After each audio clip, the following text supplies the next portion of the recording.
Very critical element of promotion is the brand, कि आपकी product और सर्विस के साथ जो एक ब्रांड एसोसिएटेड है।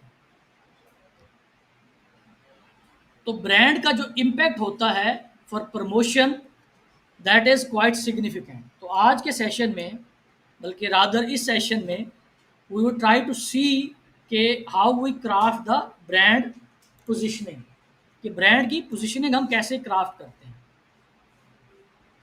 Positioning is the act of designing a company's offering and image to occupy the distinctive place in the mind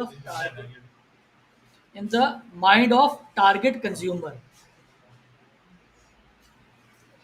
positioning में company एक डिस्टिंक्ट प्लेस को ऑक्युपाई करने की कोशिश करती है इन the mind of a consumer. Oppo का भी फ़ोन है, एप्पल का भी फ़ोन है और सैमसंग का भी फ़ोन है। तीनों फ़ोन्स हैं, तीनों एक ही कैटेगरी के हैं। लेकिन वाई इज़ के सर्टन ब्रांड का नाम सुनते ही it give a different message. What is this? This is the brand positioning, के product primarily is same, product category is same, लेकिन जब भी आप उस प्रोडक्ट कैटेगरी में से किसी एक ब्रांड का नाम लेंगे तो जो इमेज बनेगा that would be different. This is called positioning. Positioning is के कंज्यूमर के माइंड में a distinct place of a brand जो कि कंपैटिटर से उसको अलग करती है। पोजिशनिंग होती कैसे है? कस्टमर के माइंड में जब भी पोजिशनिंग करनी है कंपनी ने, तो उसने कैसे करनी है? उसको 3 काम करने हैं। First, the company needs to choose a competitive frame of reference. Competitive frame of reference का क्या मतलब है? कि जो कंपैटिटर्स हैं आपके, जब उनका नाम लिया जाए तो आपका नाम भी उसी फ्रेम ऑफ रेफरेंस में आना चाहिए।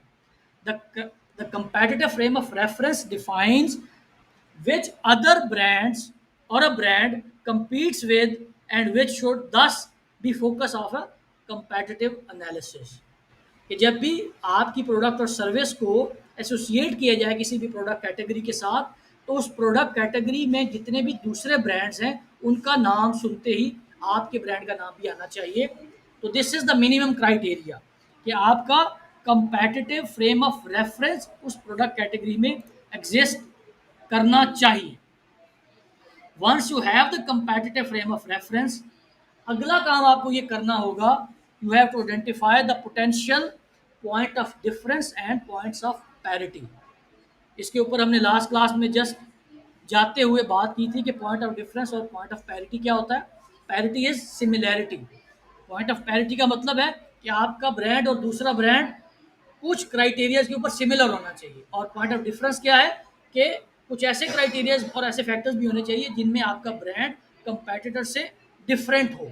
So the points of difference are attributes or benefits that consumers strongly associate with a brand positively and believe they could not find the same extent with a competitive brand। Point of difference का क्या मतलब है कि customer ये समझे कि मेरी जो ब्रांड के साथ एसोसिएशन है उसके स्ट्रांग होने की वजह से ये फीचर है जिसकी वजह से मैं इसके साथ स्ट्रांगली एसोसिएटेड हूँ, और मुझे ये सिमिलर इंटेंसिटी के साथ या सिमिलर लेवल ऑफ प्रोफिशिएंसी के साथ कंपटीशन के पास नहीं मिलेगा। मिसाल के तौर पे एप्पल का जो पॉइंट ऑफ डिफरेंस है that is design, easy to use और irrelevant attitude.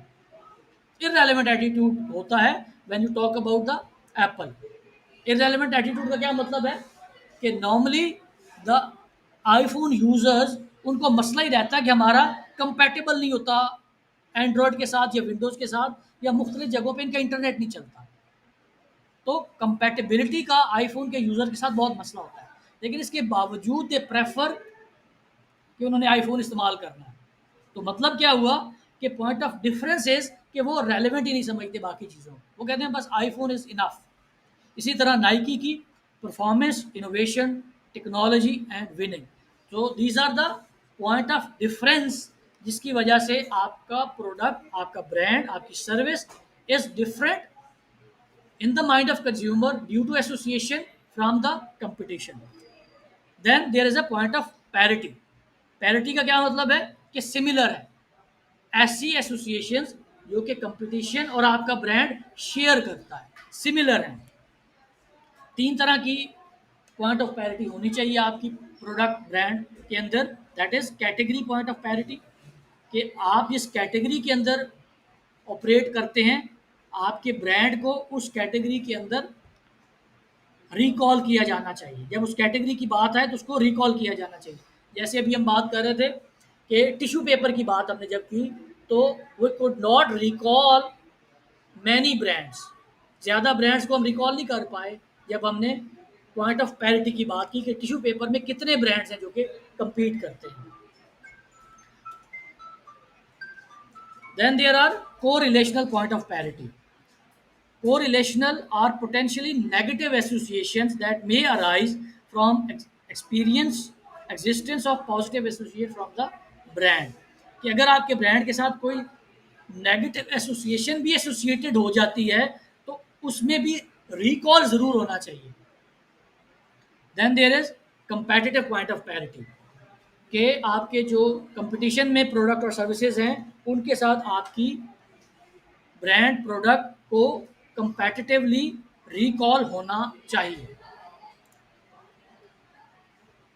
Then there are multiple frame of references. Multiple frame of reference का क्या मतलब है कि this is not very common, लेकिन जब आपका brand is operating in various product categories, जब आपके ब्रांड की मल्टीपल कैटेगरीज हो, जैसे नेस्ले के केस में है, नेस्ले का दूध भी है, पानी भी है, चॉकलेट भी है, तो these are three different product categories, लेकिन इन तमाम के लिए the parent brand name is used.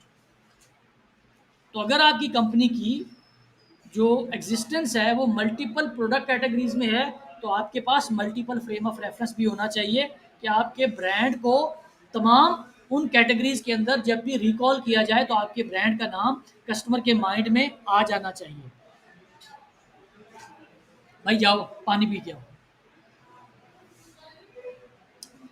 जैसे क्विक सर्विस रेस्टोरेंट और कन्वीनियंस शॉप्स होती हैं, मैकडोनल्ड है, डंकिन डोनट्स है, तो these are multiple product categories के रेस्टोरेंट्स हैं जिनमें मुख्तलिफ ब्रांड्स ऑपरेट कर रहे हैं। तो मल्टीपल फ्रेम ऑफ रेफरेंस का मतलब होगा कि अगर आपका ब्रांड और प्रोडक्ट मल्टीपल प्रोडक्ट कैटेगरीज के अंदर ऑपरेट कर रहा है तो तमाम कैटेगरीज का नाम लेते हुए आपके ब्रांड की रिकॉल वैल्यू इतनी होनी चाहिए कि उसको याद किया जा सके।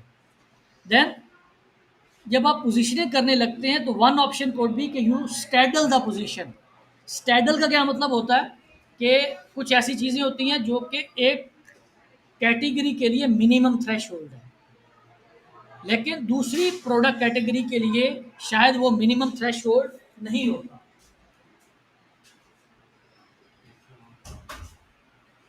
स्टैडल पोजीशनिंग का क्या मतलब है कि there are certain product attributes जो कि मिनिमम क्वालिफिकेशन होती है किसी एक प्रोडक्ट कैटेगरी में। जैसे मिसाल यहाँ पे मैंने लिखी थी कि BMW है।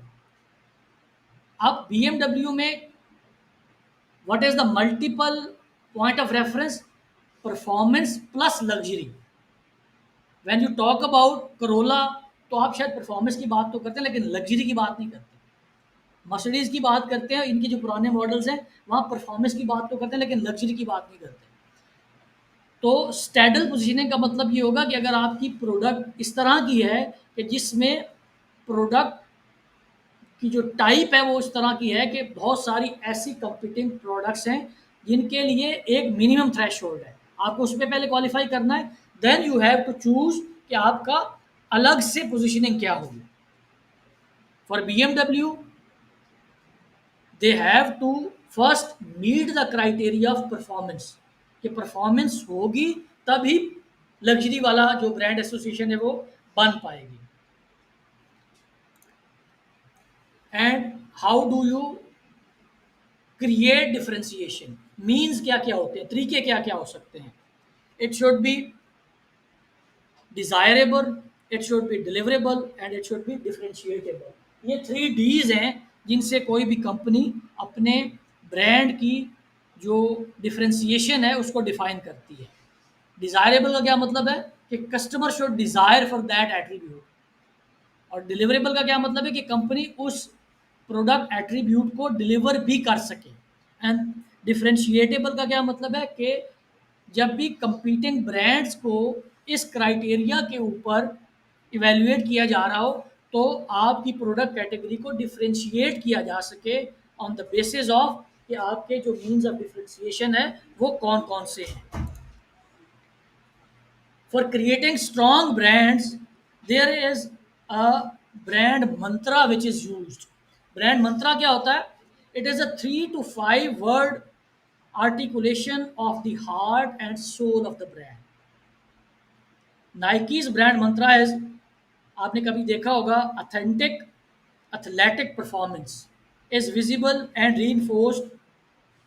और जब भी वो नाइकी अपनी एडवर्टाइजमेंट कैंपेन करता है तो हमेशा वो लीडिंग एथलीट्स को इस्तेमाल करता है, जैसे राफेल नदाल जो कि खेलते थे टेनिस, तो उनको इस्तेमाल करता है। तो ब्रांड मंत्रा इज कि आपके ब्रांड के हार्ट एंड सोल को डिफाइन करने के लिए 3 से 5 अल्फाज के अंदर एक ऐसी टैग लाइन तो नहीं कहना चाहिए, tag line is something else, एक ऐसी फ्रेज जिससे आपके ब्रांड की रिकॉल वैल्यू बढ़ जाए।